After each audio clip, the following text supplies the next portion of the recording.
오늘 본문 말씀은 이사야 소명장이라고 불리기도 하는 말씀입니다. 우리가 6절에서 8절까지 말씀만 읽었는데요. 사실은 오늘 본문 내용, 6장 전체 내용을 함께 좀 살펴보려고 합니다. 이 본문에 대한 내용을 확인하기에 앞서 이사야서의 어떤 전체적인 배경을 좀 살펴볼 필요가 있다라고 여겨지는데요. 사실 이사야서가 이야기하는 내용에 담고 있는 그 시기는 우시야 제10대 왕인 우시야부터 히스기야 왕에 이르기까지 무려 4명의 왕이 다스리던 시기를 언급하고 있습니다. 그런데 사실 이사야가 선지자로서 그 사명을 감당한 것은 므낫세 왕, 그 히스기야 아들인 므낫세 왕에 이르기까지 그 사역을 하였는데요. 그렇게 하면 모두 5명에 이르는 왕을 거쳤던 것으로 볼 수 있는 거죠.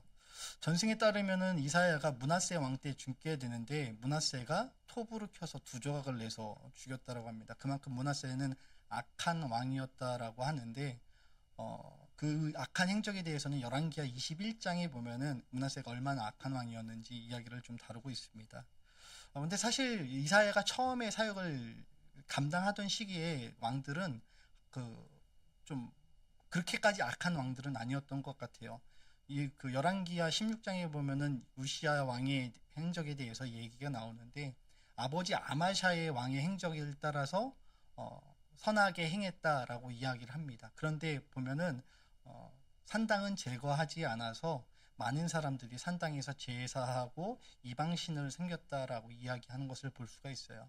당시 이스라엘은 남유다와 북이스라엘로 나뉘어져 있었는데 북이스라엘도 그렇고 남유다도 그렇고 정세적으로는 굉장히 안정적이었고 경제적으로도 또한 번영기를 누리고 있었습니다. 왜냐하면 당시 강대국이라 불리었던 애굽이 왕권이 바뀌면서 당시 내정에 치우쳐 있었기 때문에 외세에 대한 어떤 탄압이나 전쟁을 그렇게 하던 시기가 아니었고요.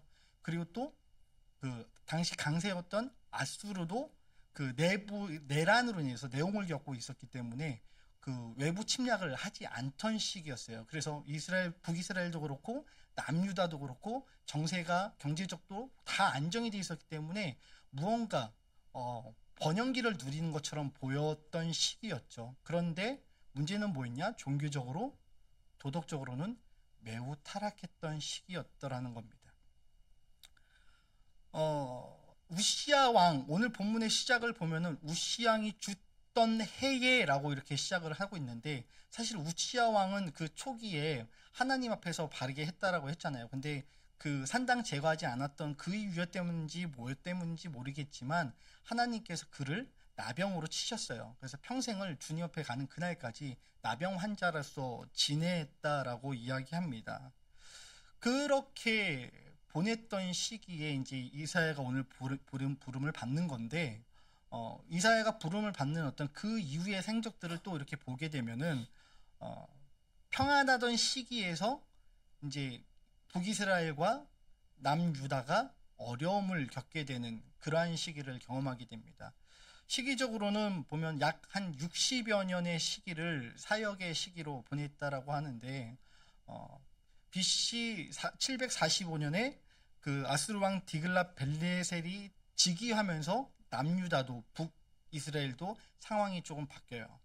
이제 이 아수르가 침공을 시작을 하거든요. 그래서 서진을 막 시작을 하니까 이스라엘과 팔레스타인 지역에 있던 아람 왕들이 연계를 해서 아수르에 대적을 합니다. 그때 남유다에게도 야 너네도 우리랑 같이 해서 좀 대적하자라고 이야기를 해요. 그때 이스라엘이 그 남유다는 어떻게 하냐면 그 연합군에 가지 않고 아수르의 친아수르 정책을 펼쳐요. 그러니까 그것 때문에 북이스라엘과 유다가 전쟁이 일어나기도 하고 그런 어떤 배경을 좀 가지고 있습니다. 남유다는 그때 또 그러다가 나중에 좀 시간이 흘러서 살만에셀 5세가 즉위하는데 그때 BC 722년에 북이스라엘이 멸망을 합니다. 그러니까 그 시기 그 이후에는 또 강대 바벨론이 고대 근대 지역의 강대국으로 또 부상을 해요. 급부상을 해요. 그런 어떤 것들을 보면서 유다가 어떻게 하냐면 처음에는 아수르의 친아수르 정책을 펼치다가 바벨론이 이렇게 강세가 되는 것을 보면서 애굽에 대해서 친애굽 정책으로 선양합니다. 그러니까 아수르에게 반기를 들었다는 말이죠. 그러니까 그 이후에 어떻게 되냐면 아수르의 산헤립 왕이 쳐들어와 가지고 반아수르 정책을 펼친 국가들을 멸망시켜요. 그리고 예루살렘도 위협합니다. 그때 선전포고를 들었던 히스기야 왕이 자신의 옷을 찢고 붉은 배를 두르고 하나님 앞에 나아가서 기도하죠. 그러니까 하나님께서 구원해 주신다라고 하는 어떤 그 배경이 이사야서의 전체적인 맥락에서 이렇게 흘러가는 거예요. 그 맥락에서 하나님께서 응답하시는 장면이 나오고 그런 배경을 가지고 있는 이사야서의 어떤 그 내용, 그 시대상을 생각하면서 오늘 본문을 우리는 좀 점검을 해야 되는데 이사야서의 전체적인 내용은 뭐냐면 아수르로부터 일시적인 구원이 있을 거다.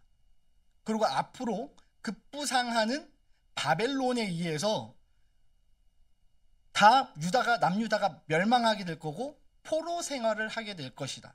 그리고 그 이후에 바사, 즉 페르시아에 의해서 다시 포로 귀환이 이루어질 것이다. 라고 하는 심판과 구원의 메시지가 동시에 전체적으로 맥을 이어가고 있는 것이 이사야서의 내용이라는 거예요. 그런 속에서 이제 이사야가 6장, 오늘 본문에서 소명을 받는 장면이거든요. 근데 우리가 본문에 대한 어떤 이사야서 6장에 대한 이해는 일반적으로 하고 있는 이해는 어떤 거냐면 저도 청소년시기에 그랬고 찬양 기억하시죠? 주님 내가 여기 있사오니 나를 보내소서. 그래서 나의 맘 나의 몸 주께 들으오니 막 그러면서 막 뜨겁게 찬양했던 그 기억이 있거든요. 그러니까 일반적으로 이사야서 6장 8절 특히 오늘 우리가 읽은 나를 보내소서 거기에 포인트를 우리는 맞추고 있었다라는 거예요. 그런데 오늘 본문의 그 소명은 나를 보내소서가 포인트가 아니라는 거예요. 하나님께서 부르시는 그 모습에 대해서 이사야 6장을 전체적으로 잘 이해해야 이사야서 전체의 그 내용을 해석할 수 있고 신구약 전체의 내용을 다 해석할 수 있는 해석의 렌즈 역할을 하는 것이 바로 오늘 이사야서 6장 6절에서 8절 그리고 1절에서 13절에 이르는 제일 중요한 핵심 포인트가 여기에 담겨 있습니다. 그것을 오늘 좀 살펴보려고 하는데요. 오늘 저희가 읽은 6절에서 8절까지 그 내용 8절 주님 내가 여기 있습니다. 나를 보내셔서 그렇게 할 때 1절과 7절에서의 내용은 보면 사제의 내용을 담고 있고요. 7절부터 8절에 이르면서 그 이후에 이르기까지는 그 소명이 어떻게 전개가 되는지 그 내용을 담고 있어요. 그래서 보면 1절에 시작할 때 우시야 왕이 죽던 해라고 하면서 시작을 합니다. 그러니까 왕이 죽는다는 것은 사실 어떤 의미인가요? 그러니까 나라 정치 상황이 매우 혼란스럽다. 중체대한 일에 직면했다라는 것을 이야기합니다. 나라의 수장이 바뀐다는 것, 갑작스럽게 바뀐다는 것, 우리 지금 살면서 대한민국 역사 이래 2번을 겪었잖아요. 얼마나 혼란스럽습니까? 경제적으로 무역의 어떤 그런 그 외환 문제가 그 외국에서도 굉장히 그 중차대하게 보고 그 환율이 요동쳤었잖아요. 그리고 또 이때 북한이 쳐들어오면 어떡하지? 라고 하는 그 긴박함. 제가 여러 말을 할 필요가 없을 정도로 우리는 그 위험성에 대해서 몸소 겪었어요. 그러니까 우시야 왕이 죽던 해라고 하는 그 이야기는 그 유다가 지금 정치적으로 경제적으로 번영했었는데 위협을 당할 수 있었던 시기라는 것에 대해서 표현해 주는 거예요. 근데 그 시기에 어떤 일이 일어납니까? 하나님의 존귀한 모습이 드러나요. 하나님이 높이심을 받는 모습을 이사야는 6장 1절에서 3절까지 기록을 합니다. 그리고 이 기록하는 모습을 통해서 여호와의 심판하시는 모습이 드러나죠. 이사야가 본 환상은 잘못 악한 자들에 대한 심판이었습니다. 그리고 3절에서 거룩하다 거룩하다 거룩하다 이 찬송을 받으시고 그랬는데 갑자기 5절에서 뭐라 그래요? 화로다, 망하게 되었다 라고 하면서 부정적인 말로 급선회합니다. 왜요? 이 이야기가 사실은 5장 4장과 연계되면서 우리가 이해를 해야 되는 부분이거든요. 5장에서는 심판에 대한 내용이 나와요. 그 포도원 노래로 알려져 있는 5장의 그 내용에서는 심판에 대한 메시지를 이야기하고요. 그 이전에는 4장에서는 구원에 대해서 얘기를 해요.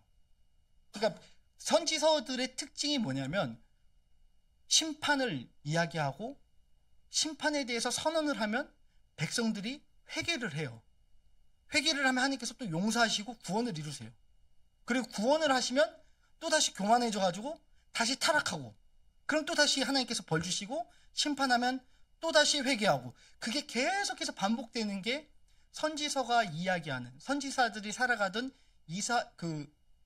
이사야뿐만 아니라 다른 선지서들도 기록하는 특징이에요. 그러니까 이게 무슨 말이냐면 우리도 비슷하다라는 거예요. 우리의 삶도 비슷하잖아요. 사실 하나님께서 우리의 잘못을 심판하시고 벌 주시면 어때요?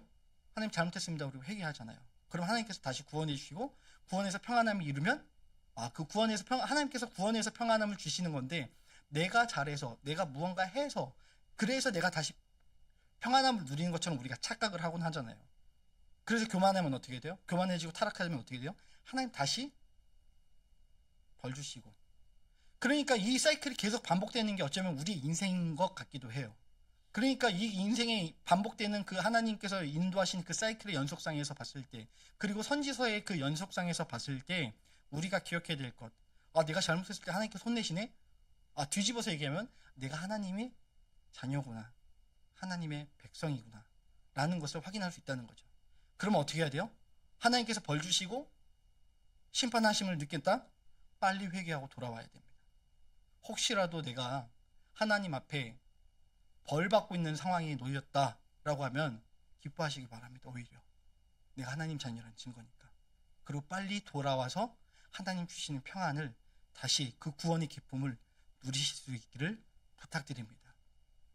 이사야서 5장에서 기록하는 포도에 대한 내용은요, 보면 극상품 포도를 세우면서 좋은 포도 맺기를 바랬는데 들포도 열매를 맺는 이스라엘이 그 이스라엘을 나무라시는 내용이에요. 그래서 화 있을진저라는 단어가 계속해서 반복해서 나옵니다. 그렇기 때문에 그 반복해서 나오는 화 있을지라는 그 단어가 오늘 6장 5절에서 같이 그 연장선상에서 등장하는 거예요. 심판, 즉 자신이 망하게 된 이유가 자신의 입술이 부정하기 때문이라고 고백을 하는 거죠. 그러니까 입술의 부정함의 고백이라는 건 사실 존재에 대한 본성에 대한 부정한 삶을 고백하는 것을 대변하는 거예요. 무슨 말이냐면 지금까지 내가 선지자로서 여호와의 말씀을 증거하는 삶을 살았지만 거룩하고 또 거룩하신 여호와의 임재를 경험하는 그 순간 내 입술은 여호와의 말씀을 증거하기에 합당하지 못한 사람이었다는 것을 깨닫게 되었다는 것을 의미하는 거죠. 우리도 그렇잖아요. 우리의 삶도 보면 내가 뭔가 대단한 것 같고 내가 능력이 있고 내가 실력이 있어서 무언가 자격이 있어서 이 자리에 서서 그 자리에서 내 자리에서 무언가를 한다라고 생각을 하잖아요. 그런데 우리가 누가 감히 하나님 앞에서 거룩하다라고 이야기할 수 있습니까? 우리가 누가 감히 우리의 자격으로 하나님 앞에 설 수 있습니다라고 얘기할 수 있는 사람이 이 자리에 그 누가 있습니까? 아무도 없잖아요. 하나님의 거룩함을 경험하는 순간 우리들이 할 수 있는 고백은요, 주님 저는 죄인입니다. 나를 떠나소서. 이 고백밖에 없다는 거예요. 소명받은 자들의 특징이죠. 구약이 나오는 소명장에서도 보면 출애굽기에서도 모세를 하나님께서 부르셨을 때 그렇고요. 예레미야를 부르셨을 때도 그렇고요. 신약이 나오는 베드로도 사도 바울도 모두 하나님께서 부르셨을 때 그 콜링을 받았을 때 소명을 받았을 때 주님 제가 여기 있습니다. 담대하게 내가 나가겠습니다. 이렇게 말을 먼저 한 게 아니라 주님 제가 죄인입니다. 제가 죄인인데 무슨 자격이 있어서 제가 감히 그것을 할 수 있단 말입니까? 저는 못합니다. 저 할 수 없어요. 저 못해요. 라고 이야기를 먼저 한다는 거죠. 그게 소명받은 자의 특징이라는 거예요. 그러니까 그 소명이 내가 만약에 하나님께서 나 부르신 게 하나님 현명하신 선택이에요 라는 마음을 가지고 있다라고 하면요, 죄송합니다. 그거 소명 아니실 수 있어요. 내가 이렇게 하면 노력했으니까, 내가 열심히 살았으니까 내가 이 자리에 있는 거 당연하지. 죄송합니다. 그 삶을 부정하는 게 아니고요, 여전히 그 마음이 있다라고 하면은 그거 소명 아닐 수 있다는 거예요. 왜요? 우리 하나님 앞에서 죄인들이잖아요. 죄인이 죄인됨을 잊어버리는 그 순간, 그것은 하나님 부르신 소명이 아니라 내 일이 되는 거예요. 소명받은 자가 해야 될 일은 무엇입니까? 내 일을 하는 건가요? 아니요. 하나님이라는 거죠. 소명받은 자에게 하나님께서 뭐라고 하십니까? 야, 네가 하는 거 아니야. 내가 할 거야. 가. 내가 할 테니까. 소명받은 자가 하는 일은요, 하나님의 일하심을 복음의 최전선에서, 내 삶의 최전선에서 직접 목격하고 경험하는 특권을 누리는 거예요. 그렇기 때문에 죄인됨의 고백이 필요한 겁니다.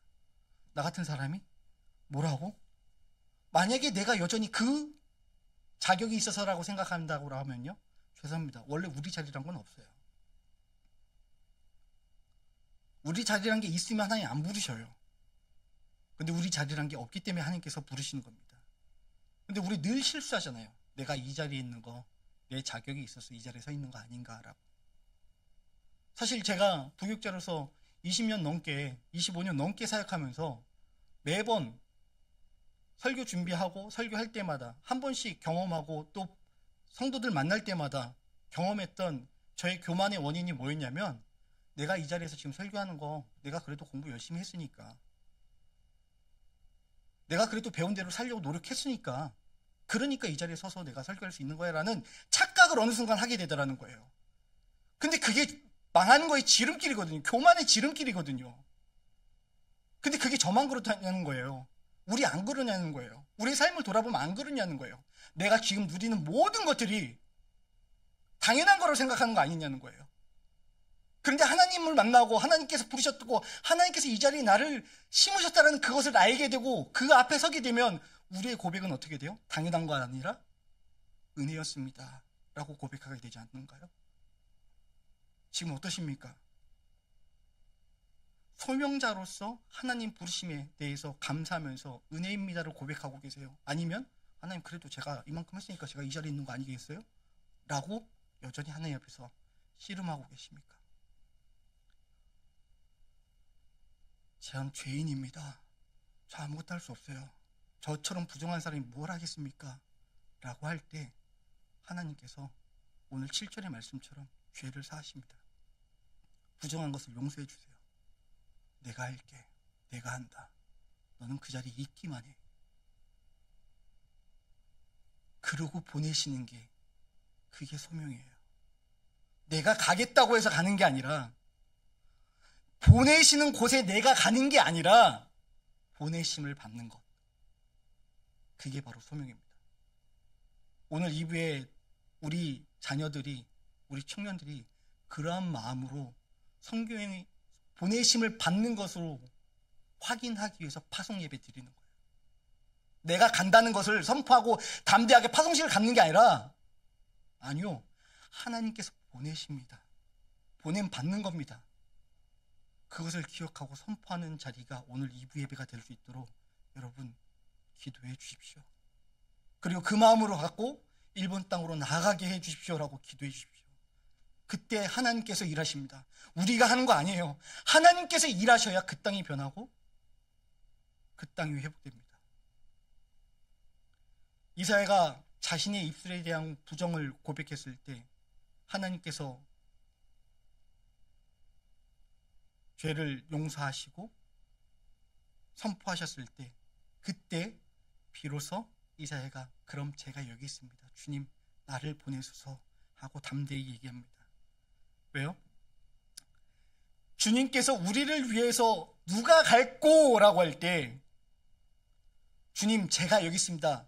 저를 보내소서 라고 담대하게 얘기할 수 있는 사람은요, 내 능력과 내 실력을 의지하는 사람이 아니라 나의 죄인됨을 고백하고 나의 죄인됨을 고백했을 때 그로 말미암아 용서해 주시는 하나님의 사랑을 경험한 사람이에요.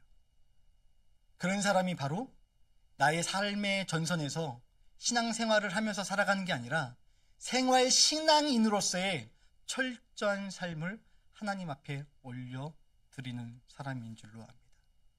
그런 사람들에게는 어떻게 합니까? 소명을 행해야 하죠. 근데 소명을 행하는데요, 소명을 행할 때 그 소명 받은 자로서 나의 그 사명을 행할 때 그 사명을 행할 때 좀 이상해요. 오늘 본문 말씀 보니까 좀 이상해요. 9절 이후에 보면은 희한한 말씀이 좀 나옵니다. 한번 볼까요? 9절부터 9절 10절 한번 볼까요? 다 같이 읽겠습니다. 여호와께서 이르시되 가서 이 백성에게 이르기를 너희가 듣기는 들어도 깨닫지 못할 것이요 보기는 보아도 알지 못하리라 하여 이 백성의 마음을 둔하게 하며 그들의 귀가 막히고 그들이 눈이 감기게 하라. 염려하건대 그들이 눈으로 보고 귀로 듣고 마음으로 깨닫고 다시 돌아와 고침을 받을까 하노라 하시기로. 여기 보면은 히브리어 원문에 보면은 강조용법이 있어요. 9절 한 번만 띄워주시겠어요? 9절 보면은 듣기는 들어도 깨닫지 못할 것이요 보기는 보아도 알지 못하리라 라고 하는데, 이 어법이 조금 히브리어 원문 묻기는 어떤 얘기냐면 들어라 그러나 깨닫지 말라. 들어라 그러고 깨닫지 말라 그래요. 봐라 그러나 알지 말라. 알지 못하리라, 깨닫지 못하리라. 이렇게 부드러운 표현이 아니라 원문의 표현에 보면은 그 강조 히브리어의 그 부정 강조 용법을 보면 봐라 그런데 알지 못할 거야. 알지 마라. 알지 못할 거야. 알지 마라. 들어라 그런데 깨닫지 마라. 이상하지 않으세요? 무슨 말이냐면 내가 이야기를 하는데 이야기를 하는 것을 깨닫지 말고 듣지도 말고 듣는데 깨닫지 말고 보는데 알지 말라는 거예요. 10절은 더 아이러니에요. 이 부분을 이제 좀 그 번역을 하면 뭐라고 하냐면 백성의 마음을 둔하게 만들어라. 그들의 귀가 막히고 눈이 감겨지리라. 고침받지 못하게 하라. 기막힐 노릇 아닙니까? 부르셔놓고 보내셔놓고 보지 못하게 하고 알지 못하게 한다고요. 너무 아이러니하지만 이게 소명이라고 하는 거예요. 이게 우리한테 적용하자라고 하면, 예를 들어서 저한테 적용한다라고 하면은 목사하라고 가서 설교하고 기도하고 전도하라고 하면서, 근데 네가 설교하고 네가 전도하고 네가 복음 전하면 그 사람들 마음 다칠 거야. 안 열릴 거야. 믿으려던 사람도 안 믿게 될 거야.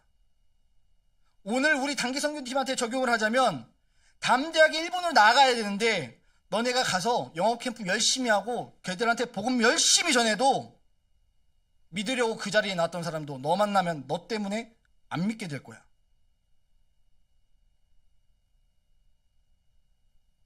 절망돼서 나갈 수 있겠습니까? 감히 설교할 용기가 나겠습니까? 그런데 기억하실 필요가 있습니다. 오늘 본문의 말씀은요, 이사야에게 주시는 말씀이고 궁극적으로 이사야에게 심판의 말씀을 선언하라는 내용이에요. 그렇기 때문에 이사야가 하나님께 여호와께 여쭤요. 11절에 언제까지입니까?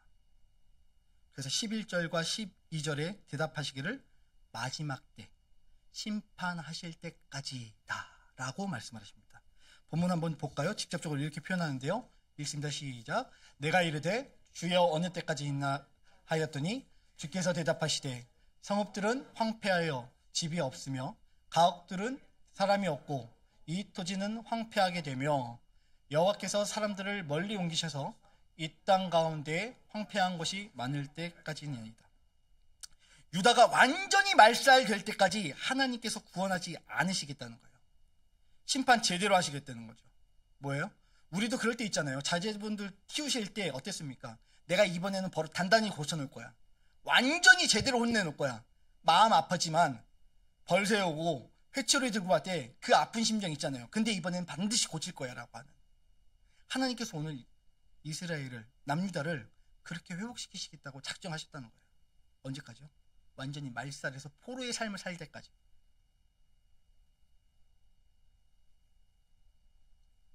그것을 심판해 하시겠다는 것을 말하라고 하는 것이 바로 오늘 소명받은 이사야가 전해야 될 메시지의 내용이었습니다. 근데 만약 여기서 끝났다라고 하면은 정말 할 말도 없고 우리가 해야 할 일도 어쩌면 의미가 없을지 모르겠어요.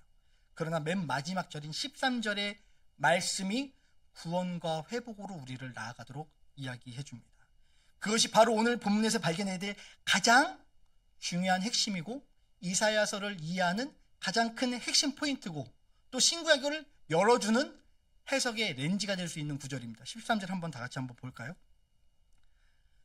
그 중에 10분의 1이 아직 남아있을지라도 이것이 황폐하게 될 것이나 밤나무와 상수리나무가 뱀을 당하여도 그 그루터기는 남아있는 것 같이 거룩한 씨가 이 땅의 그루터기니라 하시더라. 잘 느낌이 없죠?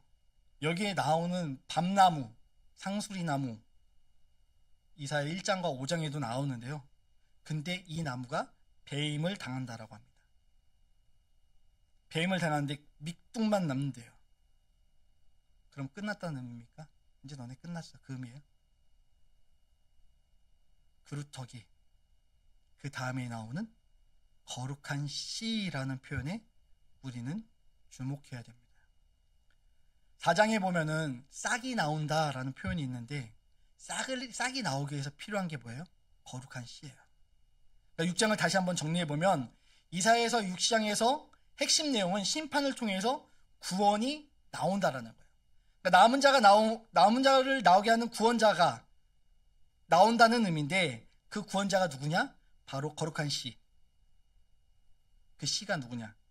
씨라고 하는 단어가 히브리어 째라라고 하는데요. 성경의 원시복음에 있는 창세기 3장 15절 여자의 후손 할 때 후손 아브라함의 언약 다윗 언약 통해서 나라를 회복시키시겠다고 했던 매우 중요한 단어죠. 그 단어가 바로 째라입니다. 째라, 후손, 씨 같은 단어거든요. 원시복음에서 이야기하는 여자의 후손 누굽니까? 예수 그리스도시죠. 이 거룩한 씨가 바로 예수 그리스도입니다. 그 예수 그리스도께서 누구신지, 그 거룩한 씨가 누구신지, 그 여자의 후손이 누구며 어떻게 하나님 나라를 회복하시는지, 5장에서 다뤘던 그 타락했던 포도나무, 즉 언약 백성들을 회복시키는지, 그것을 거룩한 씨 예수 그리스도 통해서 회복이 이루어진다는 것, 그것이 바로 이사야서가 주는 우리의 교훈이고 신구약 전체의 가장 중요한 메시지입니다. 이 이야기가 나중에 이사야서 7장에서 임마누엘로, 9장에서는 한 아기로, 다윗으로부터 난 한 아기로, 11장에서 또 한 싹으로 나아가면서 연장선사되면서 쭉쭉쭉 어떻게 돼요? 복음이 확장되고 회복이 되어지는 모습이 등장하게 되는 것이죠. 그렇기 때문에 소명이라고 이야기하는 오늘 이사야서 6장을 통해서 우리가 발견해야 될 사람은요, 우리가 찾아야 될 바로 그 사람은요, 가장 중요한 분이 바로 6장 13절에 나오는 예수 그리스도이신 줄을 믿습니다. 이사야서는 별칭이 복음서, 제5복음서라고 해요. 왜요? 예수님에 대한 예언이 다수 등장하기 때문이에요. 방금 전에 말씀드렸던 이사야서 7장 임마누엘, 9장 다윗의 후손의 한 아기, 11장에서 한 싹 이렇게 이어진다 그랬잖아요. 근데 그 이야기가 예수님의 예언이 다수 등장하면서 하나님께서 사용하시는 구원자가 누구일까를 맨 처음에 조명을 하다가 39장까지는 하나님의 종이라고 하던 그 표현이, 다윗의 후손이라고 했던 그 표현이 40장에서 55장에 이르면서 여호와의 종이라는 표현으로 나가고 55장, 56장에 이르러서 여호와의 종들이라는 표현으로 나가요. 그러니까 뭐냐면 하나님께서 쓰시는 구원자가 누구며 하나님께서 그 구원자를 어떻게 사용하시는가에 그 초점을 두고 연결을 되면서 이 하나의 그루터기 씨, 하나의 다윗의 후손, 씨, 한 싹 이렇게 연결이 되면서 그분이 구원하신다라고 한다는 거예요. 그러니까 칭의와 성화의 은혜는 우리의 힘과 능력이 아니라 오롯이 하나님의 위대한 능력으로, 하나님의 위대한 창조의 역사가 임할 때 가능하다는 거예요. 그 창조 역사가 우리에게 임할 때 비로소 우리가 부름받은 소명자로서의 역할을 할 수 있다라고 하는 것이 바로 오늘 본문이 주는 교훈입니다. 그러므로 우리가 여호와의 예수 그리스도의 은혜로 여호와의 종들이 되어서 여호와의 종이신 그분을 뒤따라가는 제자, 성도, 사명자의 삶을 살 수 있게 됩니다. 오늘 본문을 통해서 그루터기이신 예수 그리스도를 다시 한번 만나시기 바랍니다. 두 번째로 예수 그리스도를 전해야 되는 사람을 우리는 또 발견해야 될 것 같아요. 하나님은 그분의 삶에 있어서 언제나 하나님께서 친히 일하신다고 말씀드렸잖아요. 그러나 사람을 통해서 일하신다는 점이에요. 그러기 때문에 부르시는 거예요. 그러나 이사야가 부르심 받은 것은 그의 실력이나 능력 때문이 아니었습니다. 자신의 무능함과 죄인임을 고백하는 것. 그렇게 했을 때 하나님께서는 그에게 죄사함을 선언하셨고 내가 너를 사용하겠다라고 말씀하셨습니다. 우리가 복음을 전할 수 있는 이유, 우리의 힘과 능력이 아니라 하나님께서 우리를 사용하시겠다라고 하셨기 때문입니다. 그렇다고요, 거룩한 씨이신 예수 그리스도를 전하는 우리의 사명은 하나님께서 부르셨기 때문에 가능한 거고, 부르심 받은 우리는 하나님의 일하시는 현장을 최전선에서 보고 경험하고 또 나를 통해 일하시는 하나님을 느낄 수 있는 특권을 누리는 사람들입니다. 그러므로 내가 뭘 할 수 있을까 주저할 필요가 이제 없습니다. 주님 앞에 나의 죄인됨을 고백했다면, 그래서 내가 너를 쓸게 라는 그 소명을 받았다면 이제 담대하게 나아서 우리는 복음을 전하면 됩니다. 우리가 복음을 전하고 믿음의 삶을 살아갈 때 우리를 통해서 일하시는 성령의 일하심을 경험하게 될 줄로 믿습니다. 그 특권을 누리시는 삶을 살기 바랍니다. 세 번째로, 예수 그리스도가 심판에서 구원할 자이심을 들어야 할 사람들을 오늘 또 발견을 해야 될 것 같아요. 우리가 말한다고 해서 돌이킬 사람 아무도 없죠. 그런데 여전히 우리는 우리가 할 수 있다라고 생각하는 경향이 있죠. 그런데요, 우리가 복음 전하면요, 죄송하지만 더 강팍해질 수도 있어요. 제가 설교할 때 오히려 이 설교를 들으면서 강팍한 마음이 드실 수도 있습니다. 내가 복음을 전하는데 그 복음을 듣는 사람이 하나님에 대해서 나 믿으려고 했다가 너 때문에 안 믿어, 이럴 수도 있다는 거예요. 그러나 담대하십시오. 담대하게 선포하십시오. 그리스도의 십자가와 그 사랑, 우리는 전하기만 하면 됩니다. 듣기는 들어도 알지 못하고 보아도 알지 못한다는 이 말씀은 사복음서에서 씨 뿌리는 자의 비유로, 천국의 비유를 얘기할 때 예수님께서 말씀을 하세요. 그 비유가 무엇입니까? 라고 할 때 네 가지 밭을 얘기하시죠. 길가에 뿌린 씨, 돌밭에 뿌리운 씨, 가시밭에 뿌리운 씨, 좋은 땅에 뿌리운 씨. 어떤 분들은 이게 산 사람의 마음이다라고 해석하기도 하고, 네 종류의 사람들이다, 열매다, 이렇게 해석하기도 하고 다양한 해석들을 하곤 합니다. 그런데 한 가지 확실한 건 뭐예요? 우리가 복음을 전할 때 좋은 땅에도 뿌려질 수 있다는 거예요. 때로는 길가에, 돌밭에, 가시밭에 뿌려질 수도 있습니다. 그러나 좌절할 필요가 없어요. 왜요? 좋은 땅에 뿌리운 씨는 나아서 자라서 열매를 맺게 되어 있거든요. 그래서 바울도 그 말 하잖아요. 내가 씨를 뿌렸고 아볼로는 물을 주었으나 자라게 하시는 분은 하나님이시리라. 우리의 사명은 씨 뿌리고 물 주는 작업이에요. 자라게 하는 것은 오직 하나님만이 하십니다. 그러므로 불특정 다수에게, 그리고 내가 만나는 많은 사람들에게 예수 그리스도의 사랑이 무엇인지, 그 십자가가 무엇인지 성령께서 역사하신 게 무엇인지 전하는 삶을 사시기 바랍니다. 이제 말씀 정리하겠습니다. 우리가 전해야 될 사람은 예수 그리스도십니다. 그리고 우리가 전해야 할 사람은, 예수 그리스도를 전해야 할 사람은 바로 나 자신이죠. 그리고 예수 그리스도를 구주로 영접해야 될 사람은 그분을 알지 못하는 사람들입니다. 바로 이 사역 위에서 오늘 이 사회를 부르신 하나님께서 저와 여러분을 부르셨습니다.